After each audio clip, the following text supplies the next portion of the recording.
All right, guys, what's going on? This is kind of an update. You guys know that I made the other video if you guys are following along. Teaching you guys how to do the basics of blocking, which it's not an exact science. It really comes down to what you want to find. So as I'm walking across the car, you guys can see now we've exposed all our spots, little low spots. But this is what you want to focus on. Look at how there's no major discoloration. The discoloration you're seeing here is from me wiping it down with pre-cleaner just to remove all the dust so it doesn't settle. So what I do is I open up my doors. I open up my garage door, my service door, and this door, and I blow the car out, and all the dust goes out that way so it doesn't end up on all my stuff.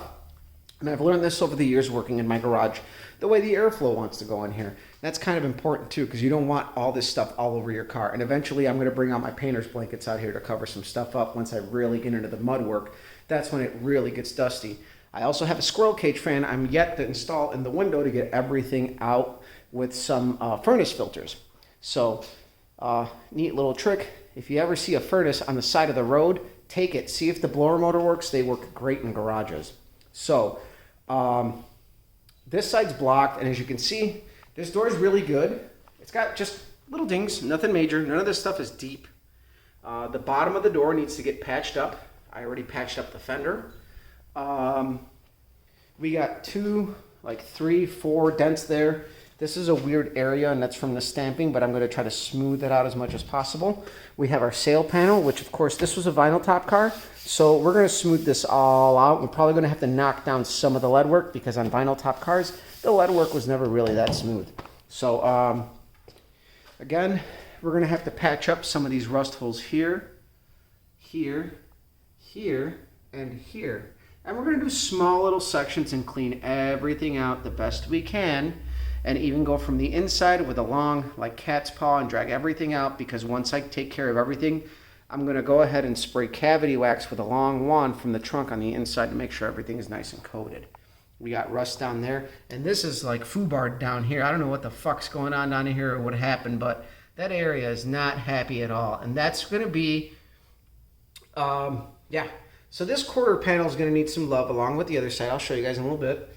So this is going to be our big work on this quarter panel. The small patches are not going to be a big deal. I'm going to do it in small little bite-sized sections.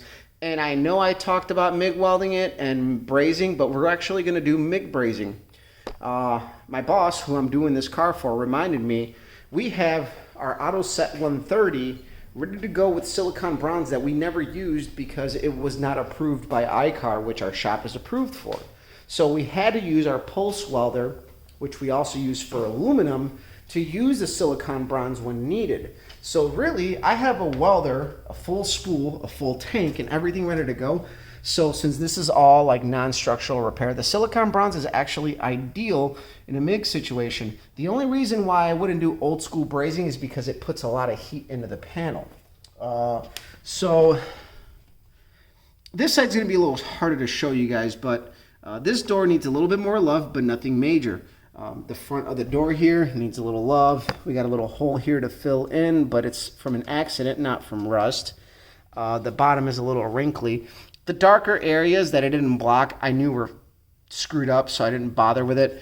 But here, the door is in, so we need to knock this out with our slide hammer. We got a crown here. Obviously, we got a high spot here, a low spot here. What I'm going to do is try to pull this big section out, tap this down. We got a little low spot here going into this body line. We got our holes where a dent was pulled before. This whole area is actually high. So another neat little trick is when you have body lines, you can relieve the pressure on stretched panels by pulling out the body line a little bit more than it should be. But you can hide it because the body line is a strong area to hold the tensile strength of the stretched part. So that's a little trick there. And I'll show you guys when I get into the dent pulling phase of it. I'll make stuff, you know, on that as I go. This rear lower quarter actually has a really sharp crease here. I have to knock this down a little bit because on the other side it's a little mellower. And you can see here, just even in this shadow, how sharp it is compared to the other side. I'll show you guys. We got two dings here, dent there. Same spot as on the other side is a little weird. you know, our sail panel we're going to have to smooth out. The roof is in really good shape. Only a couple little elbow dents where some cool dude was just laying on it down at the Doggin Suds. Little low spot there. This rear quarter is definitely wrinkly. But we're going to try to straighten that out as much as we can without screwing up the metal. People tell you that old metal is infinitely workable, but, you know, once you completely planish the metal and it's super stretched, you're super screwed. So the trunk is really nice. It's got one big low spot. I'm trying to catch my breath here because I just got done sanding, so I'm sorry guys if I'm huffing and puffing. But there's a big low spot here. You can see this shadow. This was done in like an epoxy primer, which so is the black, but the black was blockable. This stuff my sandpaper was not happy with at all. The roof was brutal. I kept going through paper.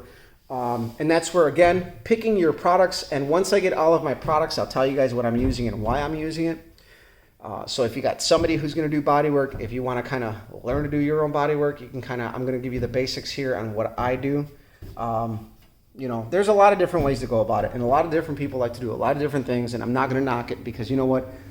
Over the last 16 years that I've been doing body work, I've picked up a little bit from everybody that I've worked with, so I can't say that I have one definitive style. I am completely open to new techniques. I am completely open to new methods, and I think that's given me a little bit of an edge over the years where I'm not stubborn and I like to adapt and overcome overall because at the end of the day, that's the name of the game. So again, I mentioned this area on the other side had a really sharp crown. This is smooth. And even though it's low, I still would like to smooth it out because you would not notice that, I'll be honest with you, but it bugs me, so I'm going to take care of it. But overall, this car is it's really good. I'm really happy with how everything has blocked out. So I took care of all the major panels except the hood. The hood I'm going to do absolutely last. I always do the hood. The very last thing I always do is the hood. It is tradition. That is the one thing I stick to. So I still am on the fence on how I'm going to do this because I know I may have mentioned that I was going to do the fenders and the doors, and I may still stick to that. I may opt to just start doing the metal work since I'm going to have all my tools at the same time and everything I need to do, or opt for the bite size, which I may do the bite size for the sake of helping you guys out understand the procedure for like the at-home guy, because if I do all the metal work at once, that's what a shop would typically do. But we're here at home, we can do bite-sized chunks. I have a 30-gallon compressor like a lot of guys may have, and we are limited on air supply and what we're using and tools and whatever. So you know, whatever tools I bring from work is whatever I bring from work, and I'm trying to keep it super basic, super simple for you guys, so that way, once we dive into that stuff, it could be a little bit relatable. So at least this way, you guys can get an idea of what it would take to kind of do a car like this at home that isn't super intensive. So this is what this would be like an ideal at-home project for the do-it-yourselfer. This car is in really good shape. I did a 57 Bel Air for my boss 2 years ago. That thing had been around and around a couple times, and we did a lot of cutting, we did a lot of welding, we did a lot of replacing. Short of it coming off the frame and replacing the floors, we did everything. It already had an LS swap in it. It had some good things going for it, but what we quickly found out was that it was a victim of swapping hands over the years, and Peter, Paul, and Mary and everybody just sticking their dick in there and screwing things up. And we undid a lot of it. I rewired the whole car, did all the metal work, did everything, again, but the LS swap and taking it off the frame and painting it. Those are the only three things I didn't do to that car. So, hope you guys are enjoying this. It's a change of pace from my engine stuff and my parts hoards and shit. And I'm actually kind of enjoying coming out here and blocking for a couple of hours because there's a little bit of beauty and monotonous tasks that you kind of can get lost in and just kind of kill time versus where an engine can take a lot of methodical approach. Always makes me nervous. Body work doesn't make me nervous. It comes kind of natural. But hey, I like to build my own engine, so that's the way I do it. I deal with it. So I hope you guys are enjoying this. Share, like, subscribe. Follow me on Instagram as Copper Cutlass. I post a lot of my daily work there, which is collision work, heavy collision work.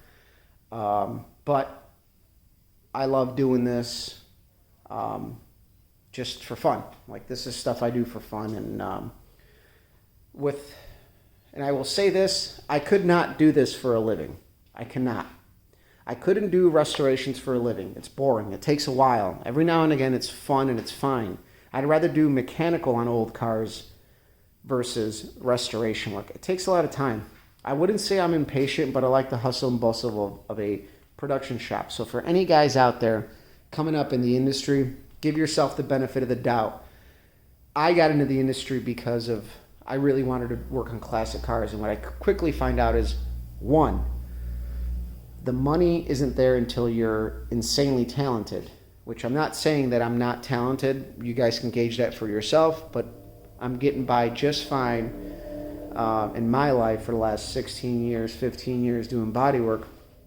But what I will say is that there is a level of monotony that I could not deal with on a day-to-day basis working on old cars. I like the hustle and bustle of, you do one big wreck and it's on to the next one, and it's on to the next one, and it's on to the next one.